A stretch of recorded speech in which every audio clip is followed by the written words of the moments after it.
নমস্কার, কিছুক্ষণ সঙ্গে সুমন নিয়ে আপনাদের সঙ্গে রয়েছে আমি অমৃতা, আর আমাদের সঙ্গে রয়েছেন সুমন্ত গুপ্ত। সুমনদা, অনেক অনেক স্বাগত।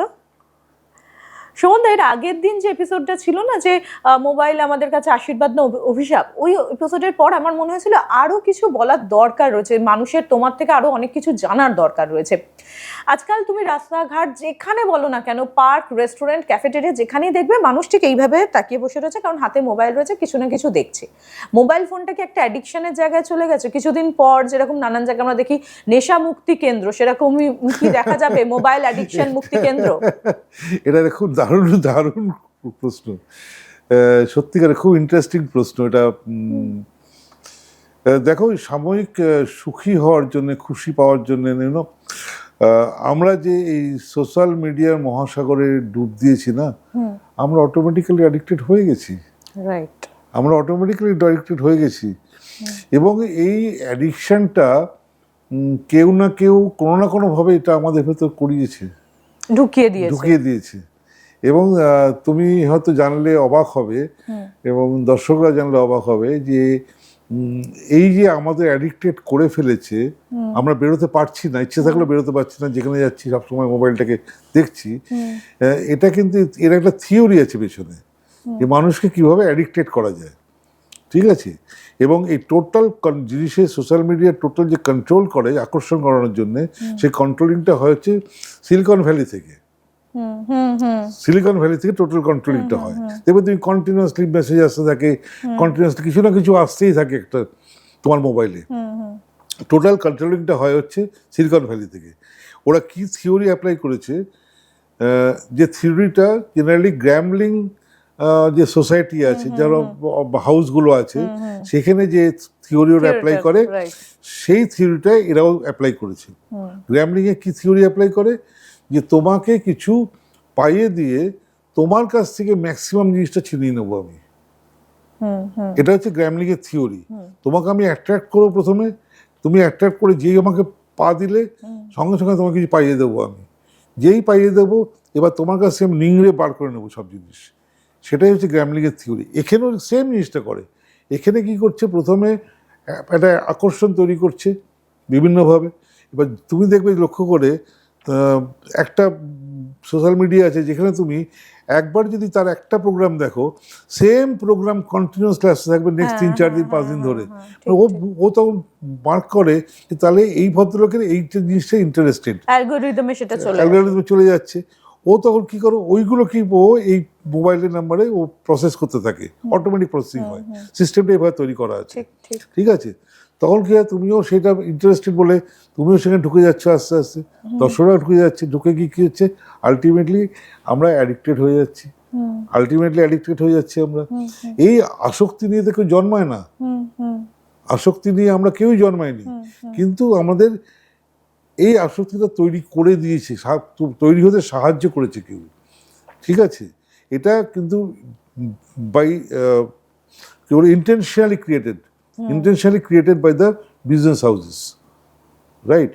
যাতে আমরা আমাদের ক্ষেত্রে, মোবাইলের ক্ষেত্রে কি হয়, আমরা যখনই অ্যাডিক্টেড হয়ে গেলাম, ও কী করছে, আমাকে কিছু দেখিয়ে আমার কাছে আমার মূল্যবান সময়টা আমার কাছ থেকে ছিনিয়ে দিচ্ছে।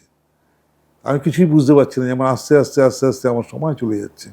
আমার সময় ঘন্টার পর ঘন্টা, দিনের পর, আমার তো লিমিটেড টাইম। আমি জানি না আমি 60 বছর বাঁচবো না, 70 বছর বাঁচবো না, 80 বছর বাঁচবো। 80 বছর বাঁচলে 29,200 দিন বাঁচবো, ধরে নিচ্ছি 80 বছর বাঁচবো। তার থেকে যদি আমি দিনে 2 ঘন্টা, 3 ঘন্টা, 4 ঘন্টা যদি বাদই দিলাম, যদি আমি মোবাইলের পেছনে ঢুকে থাকলাম অ্যাডিক্টেড হয়ে, তাহলে আমার জীবনে কত সময় বেঁচে রাখতো? জীবনটা তো অনেক কিছু করণীয় আছে।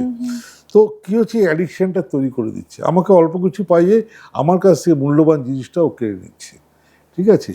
এইটা একটা, তুমি বলতে পারো it's a trap, it's a business trap. এক্ষেত্র থেকে বেরোনোর একটাই রাস্তা আছে, সেটা হচ্ছে মানুষের ভেতরে নিজের সচেতনতা।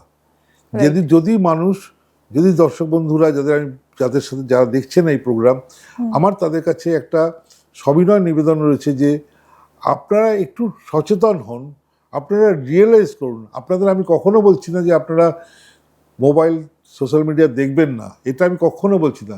তাহলে একটা টাইম করুন, যে ফিক্সড টাইম, যে আমার সারাদিনে 24 ঘন্টার ভেতরে আমি একটা টাইম করব, যে টাইমটাতে আমি রিল্যাক্স করছি, সে সময়টাতে আমি 1 ঘন্টা আমি দেখতে পারি। আবার আমি আপনার পছন্দের মতো কেউ গান শুনলো, কেউ সিনেমা একটা কোনো মুভি দেখলো বা কিছু করলো, যার যেটা পছন্দ ছিল, যা কারোর আর্টের ন্যাক থাকলো সে আর্ট দেখলো, কারোর কুকিংয়ের ন্যাক থাকলো সে কুকিং দেখলো, সে 1 ঘন্টা। অন্যদিকে যাওয়ার দরকার নেই, যেটা আমার প্যাশন বা যেটা আমার ন্যাক, আমি সেই সাবজেক্টটার উপরেই থাকলাম, 1 ঘন্টা দিলাম। তাতে কি হলো, আমার এই অ্যাডিকশন হয়ে গিয়ে কী হচ্ছে, মানুষের চিন্তা করার ক্ষমতা কমে যাচ্ছে। মানুষ চিন্তা করার ব্রেনটা এতটাই সফট, ব্রেনটা এতটাই সেন্সিটিভ, মানুষকে একটা জায়গায় যখন ঢুকিয়ে দেয় না, তখন মানুষ আর তার বাইরে দিয়ে চিন্তা করতে পারে না। মানুষ আস্তে আস্তে ব্লান্ট হয়ে যাচ্ছে, মানুষের নিজের জীবন সম্বন্ধে ভাবনা চিন্তার ক্ষমতাটা আস্তে আস্তে কমে যাচ্ছে। ভালো মন্দ ভাবনা চিন্তা এসব জিনিসের ক্ষমতা আস্তে আস্তে মানুষ হারিয়ে ফেলছে। হ্যাঁ, আর যার ফলে কী হচ্ছে, ক্রাইসিস। যার জন্য কী হচ্ছে, তুমি দেখবে না আজকে তুমি অনেক সংসারে, তুমি যদি অনেক ফ্যামিলিতে তুমি গেলে দেখবে যে তুমি তার বাড়িতে বেড়াতে গেছে, সে তোমাকে ইনভাইট করেছে, করে সে আর মোবাইলটা নিয়ে বসে করছে, সেও করছে, তার হাজব্যান্ডের মোবাইল, ছেলেও মোবাইল, তারা ইনভাইট করলে কেন তুমি আমাকে? ঠিক। এবং আরেকটা জিনিস, ভেরি রিসেন্ট আমরা বেশ কিছু এমন ঘটনা দেখেছি যেগুলো সংবাদ মাধ্যমে এসেছে, যে ইনফ্লুয়েন্সাররা সুসাইড কমিট করেছেন। কেন? তার ফলোয়ার্স বাড়ছিল না বলে। সেটা শুনে অনেক লোকে অনেক কিছু ট্রোল করেছে যে কেন, কি এটা কোনো ব্যাপার কিনা। তার মানে বুঝতে হবে যে সেই ইনফ্লুয়েন্সার বা সেই ধরনের ইনফ্লুয়েন্সারদের কাছে সেই জায়গাটা কোন জায়গায় গেছে, যে ফলোয়ার্স বাড়ছে না বলে আমি নিজের জীবনটাকে শেষ করে ফেলছি। অর্থাৎ একটা কথা বলতে কোনো দ্বিধা নেই যে আমাদের কাছে এই মুহূর্তে মোবাইলটা একটা অ্যাডিকশনের জায়গায় গেছে। অ্যাডিকশনটাকে যদি আমরা পজিটিভ ওয়েতে নিই, যে অনেক সময় দেখবেন অনেকে গান গাইতে ভালোবাসে, ঘন্টার পর ঘন্টা ঘরে গান সে রেওয়াজ করছে, তাহলে কিন্তু কোনো সমস্যা নেই। কিন্তু মোবাইলটাকে আমরা এমন জায়গায় নিয়ে চলে গেছি যে সেটা একটা নেগেটিভ দিকে যাচ্ছে।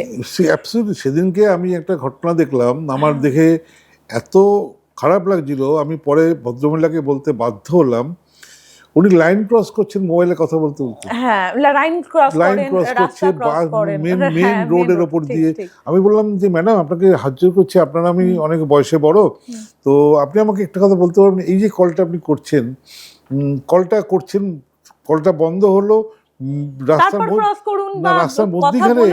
রাস্তার মধ্যিখানে আপনি আবার ইয়েটা দেখছেন কি এসছে, এবং চারিদিক থেকে বাস আসছে, তা আপনি যদি ধরুন আজকে আপনার জীবনটা কোনো ধাক্কা খেতে না, আপনি কিছু হতেন, তো এর মূল্যটা কে দিত?